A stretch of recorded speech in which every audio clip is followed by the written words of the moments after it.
सुप्रभात बच्चों, मैं हरिशंकर गुप्ता, सहायक आचार्य भूगोल, राजकीय महाविद्यालय तिजारा, जिला अलवर, राजस्थान। आज हम बीए भाग द्वितीय के द्वितीय प्रश्न पत्र मानव भूगोल में मानव भूगोल की फ्रांसीसी विचारधारा या मानव भूगोल में संभववाद की विचारधारा का अध्ययन करेंगे। सर्वप्रथम हम बात करते हैं संभववाद की विचारधारा के जन्म की। मानव भूगोल के विकास और अध्ययन में फ्रांसीसी विद्वानों का प्रमुख स्थान रहा है। फ्रांसीसी विद्वानों ने मानव भूगोल की अनावश्यक वर्गीकरण और रहस्यात्मक विभंजन किए बिना ही मानव भूगोल को एक पूर्ण इकाई के रूप में विकसित किया है। जर्मन भूगोलविदों की प्रारंभिक शिक्षा अधिकांशतः प्राकृतिक विज्ञानों में हुई थी, इसलिए वे प्राकृतिक वातावरण के निश्चयवाद की पुष्टि करते थे। दूसरी ओर फ्रांसीसी भूगोलवेत्ताओं की आरंभिक शिक्षा प्राय इतिहास में हुई थी, इसलिए उन्होंने मानव द्वारा विकल्प की स्वतंत्रता पर बल दिया है। उनका मत है कि भूमि पर जो विभिन्न प्रकार की मानवीय क्रियाएं देखी जाती है, वे प्राकृतिक शक्तियों के घेरे में मानवीय सूझबूझ और गति का परिणाम होती है। वे इस बात को मानते हैं कि प्रत्येक वातावरण मनुष्य की महत्वाकांक्षाओं की परिधि सुनिश्चित करता है, किंतु वे इस परिधि की अपेक्षा मानवीय क्रिया के क्षेत्र पर अधिक बल देते हैं। फेवरे महोदय ने इस दृष्टिकोण को साम्यवाद की संज्ञा दी है। उन्होंने अपने सिद्धांत का प्रतिपादन अपनी पुस्तक ज्योग्राफिकल इंट्रोडक्शन टू हिस्ट्री में 1925 ईस्वी में किया था। संभववाद को विकसित करने वाले फ्रांसीसी विद्वानों में पॉल वाइडल डी लाब्लाश प्रमुख थे। पॉल वाइडल डी लाब्लाश के अलावा जीन ब्रुन्स, डिमांजिया, ब्लैंचार्ड आदि फ्रांसीसी विद्वान भी थे, जिन्होंने इस सिद्धांत को अपने अध्ययनों में और अधिक परिपुष्ट किया था। अमेरिकी भूगोलवेत्ता ईसा बोमेन और कार्लो सावर ने इस विचारधारा को विकसित करने में महत्वपूर्ण योगदान दिया था। सर्वप्रथम हम बात करते हैं पॉल वाइडल डी लाब्लाश के विचारों की। पॉल वाइडल डी लाब्लाश फ्रांसीसी भूगोलवेत्ताओं में पॉल वाइडल डी लाब्लाश के नेतृत्व में मानव भूगोल के विकास में अविस्मरणीय योगदान रहा है। उन्होंने मानव भूगोल को एक सुदृढ़ ऐतिहासिक पृष्ठभूमि प्रदान कर उसे एक पृथक विज्ञान के रूप में स्थापित किया है। प्रोफेसर ब्लास को मानव भूगोल की विचारधारा संभववाद का जन्मदाता माना जाता है। प्रोफेसर ब्लास सन 1899 में पेरिस विश्वविद्यालय में भूगोल के प्रोफेसर नियुक्त हुए थे, जहां उन्होंने लगभग 20 वर्षों तक अध्यापन, लेखन और निर्देशन का कार्य प्रारंभ किया था।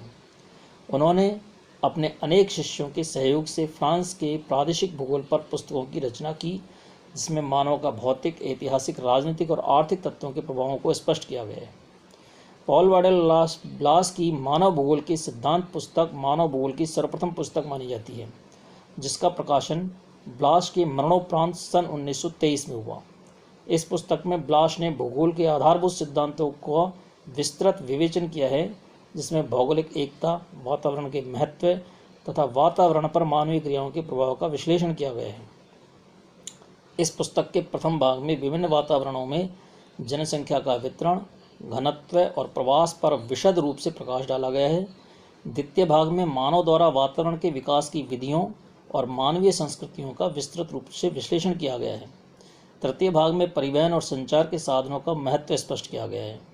ब्लास ने भूगोल को प्राकृतिक विज्ञान तथा मानव विज्ञान दोनों में स्थान देने के लिए 6 सिद्धांतों का प्रतिपादन किया था। नंबर 1, पार्थिव दृश्यों की एकता, जिसका आशय यह है कि भौतिक कारक पारस्परिक एक दूसरे पर आधारित और संबंधित होते हैं। नंबर 2, दृश्यों का परिवर्तनशील और उनका परिवर्तन, जैसा कि विश्व के विभिन्न प्रकार के जलवायु क्षेत्रों में देखा जाता है। नंबर 3, भूगोल का संबंध भूपृष्ठ पर होने वाले सभी दृश्यों से होता है। नंबर 4, वातावरण की शक्तियों के विभिन्न रूपों और रहस्यों को समझना आवश्यक है, जैसे पृथ्वी पर वनस्पति क्षेत्र और उनमें निवास करने वाले मानव का अनुकूलन। नंबर 5, दृश्यों के वर्गीकरण और उनकी व्याख्या करने में वैज्ञानिक पद्धति को अपनाया जा सकता है। नंबर 6, मानव द्वारा अपने वातावरण में किए गए परिवर्तन को जानना आवश्यक है।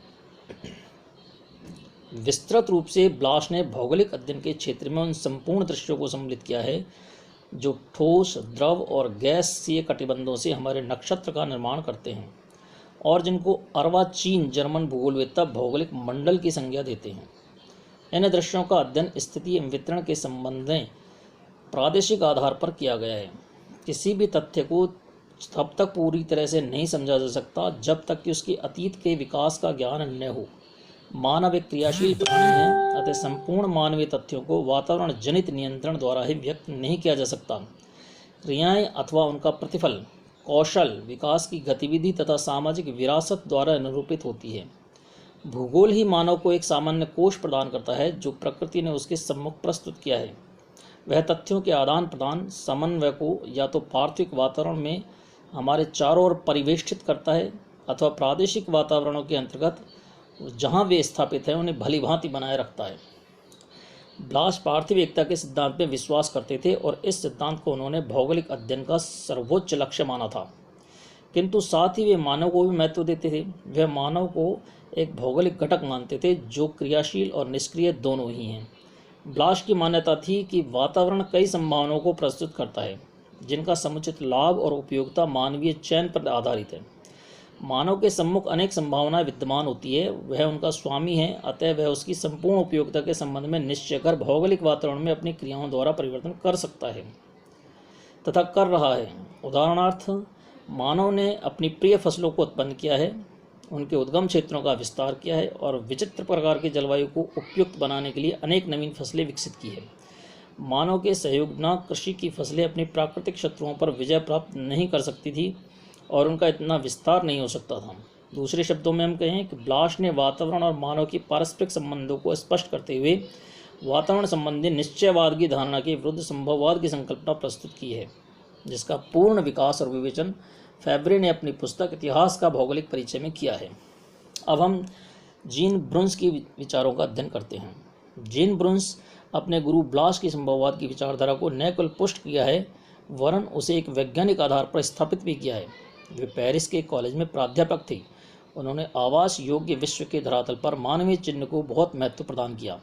उनका यह कथन था कि प्राकृतिक दूतों की निर्बाध शक्ति केवल भौतिक विश्व में ही शक्तिमान होती है। मानव भूगोल समझौते तथा सामंजस्य का क्षेत्र है।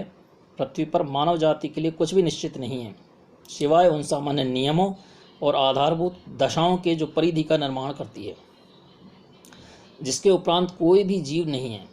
और यदि मानव अक्षांशों, ऊंचाई और गहराई संबंधी परिधि को पीछे धकेल नहीं सकता तो वह उनमें कम से कम कुछ परिवर्तन तो कर सकता है। उनकी मान्यता थी कि मानव अपने वातावरण को चुपचाप सहन नहीं करता वरन उसे परिवर्तित करने के लिए सतत प्रयत्नशील रहता है। प्राकृतिक वातावरण कुछ परिधि निर्धारित की जाती है। मानव यद्यपि इस परिधि का पूर्णतः उल्लंघन तो नहीं कर सकता किंतु उनमें परिवर्तन अवश्य कर सकता है। ब्रुन्स ने इसी कारण मानव भूगोल को मानव की भौतिक प्राप्ति का भूगोल बताया है। ब्रुन्स ने अपनी पुस्तक मानव भूगोल, जो सन 1910 में प्रकाशित हुई थी, जिसे बाद में संशोधित और परिवर्तित कर दिया गया, उसमें पार्थिव एकता का सिद्धांत तथा परिवर्तन के सिद्धांतों को मानव भूगोल का आधारभूत सिद्धांत माना है।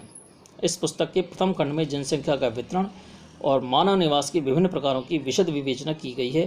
विशेष रूप से मकानों के विभिन्न रूपों, गांवों और नगरों के स्थानों, उनकी आकृति और उनके विकास आदि के संदर्भ में ये वर्णन किया गया है।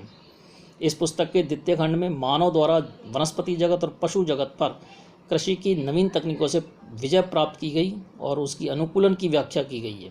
तृतीय खंड में मानव भूगोल द्वारा भौगोलिक स्थितियों में से सामंजस्य के विभिन्न रूपों जैसे भूमि, वनस्पति, पशु, खनिज पदार्थों की शोषण व्यवस्था तथा विनाशकारी क्रियाओं का विस्तार से वर्णन किया गया है। परिशिष्ट में प्रजातियों के निर्माण, आविष्कार के प्रकार, जीव धाराओं और सभ्यताओं पर विचार प्रस्तुत किए गए हैं। वस्तुतः इस पुस्तक में मानव भूगोल के प्रमुख तथ्यों की विशद विवेचना भी की गई है। ब्रुन्स ने मानव भूगोल के तथ्यों को 3 प्रमुख वर्गों और 6 प्रकारों में बांटा है, जिसे मानवीय क्रियाकलापों का प्रभाव वातावरण पर आंका गया है। ब्रुन्स ने अनिवार्य आवश्यकताओं तथ्यों को निम्नांकित 3 वर्गों में बांटा है। मिट्टी के अनुत्पाद उपयोग, जो मानव द्वारा प्रयुक्त किए गए यथा मानवीय बस्तियों एवं मार्ग, वनस्पति एवं पशु जगत पर मानव की विजय अर्थात कृषि और पशुपालन। नंबर 3, विध्वंसक आर्थिक क्रियाएं जैसे मिट्टी का विनाशकारी उपयोग, पौधों और पशुओं का विनाश तथा खनिज पदार्थों का शोषण। यह उल्लेखनीय है कि इन तथ्यों का तब तक अध्ययन संभव नहीं है जब तक कि क्षेत्र के साथ इनका संबंध स्थापित न किया जाए। क्षेत्रीय अध्ययन में सामाजिक वर्गों को महत्वपूर्ण स्थान दिया गया है, जिनमें जनसंख्या का वितरण, उत्पादन, परिवहन एवं वितरण, मार्ग, सीमाएं, सामाजिक और राजनीतिक समुदाय, राष्ट्रीयता, धर्म, जाति, भाषाएं, शासन, संगठन और नैतिकता के आवश्यक तथ्यों को सम्मिलित किया गया है। ब्रुन्स ने अपनी पुस्तक सामाजिक विज्ञानों का इतिहास एवं संभावनाएं में मानव भूगोल की परिधि पर प्रकाश डालते हुए यथार्थ विभाजन दिया है तथा विज्ञान को उचित स्थान प्रदान किया है। उन्होंने वनस्पति परिस्थिति के सिद्धांत को लागू किया, जिसका आशय उस अध्ययन से है जो पौधों के समूह एवं किस्म से एक विशेष प्रकार के वातावरण से संबंध होता है जिसमें पनपते हैं तथा जिनमें प्राकृतिक शक्तियां उन्हें प्रभावित करती हैं। पौधों में भी कुछ पौधे ऐसे होते हैं जिन्होंने कुछ सीमा तक अपने विशेष वातावरण को ही परिवर्तित कर दिया है। यदि ऐसा ही सिद्धांत मानव समुदाय तथा समाज पर लागू किया जाए तो यह बताना संभव होगा कि समुदायों में कहाँ सामंजस्य बना रहता है तथा उनमें थोड़ा रूपांतरित करने पर वे प्राकृतिक वातावरण में किस प्रकार सफल होते हैं। ब्रोंस की शिक्षा इतिहास, प्राकृतिक विज्ञान, कानून तथा राजस्व में हुई थी और विशेषीकरण मानव भूगोल में हुआ था, जिसको वे फ्रांस और स्विट्जरलैंड में पढ़ाता रहा है। उनके दूसरे लेखों को भी उस पुस्तक लेखन में सहयोग मिला है। अब हम एल्बर्ट डिमांजिया के विचारों का अध्ययन करेंगे। एल्बर्ट डिमांजिया भी संभववाद की विचारधारा की प्रेरक थे। डिमांजिया ने फ्रांस के गांवों पर विशेष अध्ययन किया है। उनके पश्चात मानव भूगोल के विशिष्टीकरण पर जोर दिया गया है। उनकी पुस्तक मानव भूगोल की समस्याएं उनकी मृत्यु के पश्चात सन 1942 में प्रकाशित हुई थी, जिसमें मानव क्रियाओं को महत्व देते हुए मानव द्वारा वातावरण के परिवर्तन, रूपांतरण के विभिन्न ढंगों, परिवहन के साधन, पाताल तोड़ कुएं, नदियों के बांध और पुल तथा मनुष्य के भोजन के लिए व्यवहृत नए पौधों के उपयोग पर प्रकाश डाला गया है। उन्होंने मानव भूगोल को मानव समूहों और समाजों के भौतिक वातावरण से पारस्परिक संबंधों का अध्ययन बताते हुए इस बात पर जोर दिया कि मनुष्य अपनी क्रियाओं द्वारा भौतिक वातावरण को प्रभावित करता है। उनकी अपनी इसी पुस्तक में 4 बिंदुओं की विशेष विवेचना प्रस्तुत की गई है। नंबर 1, विश्व के वृत्त प्रदेशों में मानव जीवन अर्थात भौतिक अवस्थाओं का मानव जीवन पर पड़ने वाला प्रभाव। नंबर 2, मानव क्रियाकलापों, वस्तुओं को एकत्रित करना, शिकार करना, मछली पकड़ना, कृषि और पशुपालन, उद्योग और व्यापार अर्थात मानवीय क्रियाओं पर भौतिक वातावरण का प्रभाव। नंबर 3, जनसंख्या का वितरण, घनत्व एवं आवास प्रवास तथा मानव बसाव की परिधि अर्थात मानवीय समूहों का वितरण, भौतिक वातावरण एवं सभ्यता की परिधि। नंबर 4, मानव बस्तियों के प्रकार अर्थात प्राकृतिक स्थलाकृतियों में परिवर्तन के फलस्वरूप सांस्कृतिक स्थलाकृतियों का विकास। डिमांजिया ने नियतिवाद का खंडन करते हुए कहा था कि द्वीपों में रहने वाले व्यक्ति अधिकांशतः सामुद्रिक जीवन के प्रति मोह नहीं रखते हैं और अंग्रेज यदि सामुद्रिक बन पाए तो उनका कारण वे बाहरी प्रभाव थे जो उत्तरी यूरोप की ओर से अनुभव किए गए। उपजाऊ मिट्टी में उत्तम कृषि नहीं की जा सकती जब तक कि मानव अपनी शक्ति और आधुनिकतम तकनीक का प्रयोग नहीं करता। डिमांजिया के मतानुसार मानव भूगोल के अध्ययन का सार प्राकृतिक प्रादेशिक इकाइयों को माना जाता है। उनकी मान्यता रही है कि समाजशास्त्री मानव बस्तियों पर धार्मिक, मनोवैज्ञानिक और सामाजिक तथ्यों के प्रभाव का अध्ययन करता है, जबकि भूगोलविद मुख्यतः भौतिक तथ्यों से संबंधित होता है। यद्यपि कालांतर में आर्थिक और राजनीतिक और ऐतिहासिक परिस्थितियों के कारण उसका प्रभाव कम होता जाता है। कुछ अन्य भूगोलविद्ताओं भी रहे हैं जिनका संभववाद की विचारधारा में विकास में महत्वपूर्ण योगदान रहा है। उनमें से एक थे फैब्रे। फैब्रे फ्रांसीसी विद्वान थे। वे संभववाद के पूर्ण समर्थक थे। उन्होंने प्राकृतिक वातावरण की अपेक्षा मनुष्य के कार्यों को अधिक महत्व दिया था। किसी प्रदेश की स्थिति और जलवायु से अधिक महत्वपूर्ण मनुष्य का बताया था। उन्होंने लिखा है कि मानव ही प्रकृति द्वारा प्रस्तुत की गई संभावनाओं का स्वामी होता है तथा उनके प्रयोग का निर्णायक होता है। दूसरे विद्वान थे ब्लैंचार्ड। ब्लैंचार्ड ने नगरीय भूगोल पर विशद साहित्य की रचना की थी। उन्होंने अनेक नगरों जैसे बोर्डिया, नाइस, मॉर्सिलीज, लियोन्स, नांसी, लिले आदि का भूगोल प्रकाशित किया और अनेक ग्रामीण बस्तियों का भी अध्ययन किया। एक विद्वान हुए हैं ईसा बोमेन। ये भी अमेरिकी भूगोलविद थे। ईसा बोमेन की येल यूनिवर्सिटी में भूगोल के प्राध्यापक थे। सन 1915 में अमेरिकन ज्योग्राफिकल सोसाइटी के डायरेक्टर बने थे। सन 1935 में जॉन हॉपकिंस के प्रधान चुने गए थे। उनके लिखे ग्रंथों में new world forest geography, Andes of south Peru, geography and the social sciences मुख्य हैं। उनका कहना था कि वातावरण के भौगोलिक तत्व एक विशेष अर्थ में ही निश्चित है। जब उनका संपर्क मानव समुदाय से होता है तब वे उसी प्रकार परिवर्तित होने लगते हैं जिस प्रकार मानव प्रजाति स्वयं परिवर्तित है। प्राकृतिक वातावरण की सीमाओं में मानव विकल्पों का प्रयोग किस प्रकार करता है, इसकी पुष्टि बोमेन ने आलू और मक्का की कृषि के विस्तार द्वारा बताई है। आलू और मक्का का उद्गम प्रदेश अमेरिका में कोलंबिया था। यूरोपीय लोगों ने इन फसलों का ज्ञान नहीं था। इन फसलों के बीज अमेरिका से लाकर यूरोप में अंकुरित किए गए। आज मानव ने बहुत से क्षेत्रों में इन फसलों का उत्पादन करना आरंभ कर दिया है। बोमेन का विचार है कि वातावरण के भौगोलिक तत्व मानव वर्ग के संपर्क में आने पर परिवर्तनशील हो जाते हैं, जिस पर मानवता स्वयं ही परिवर्तनशील है।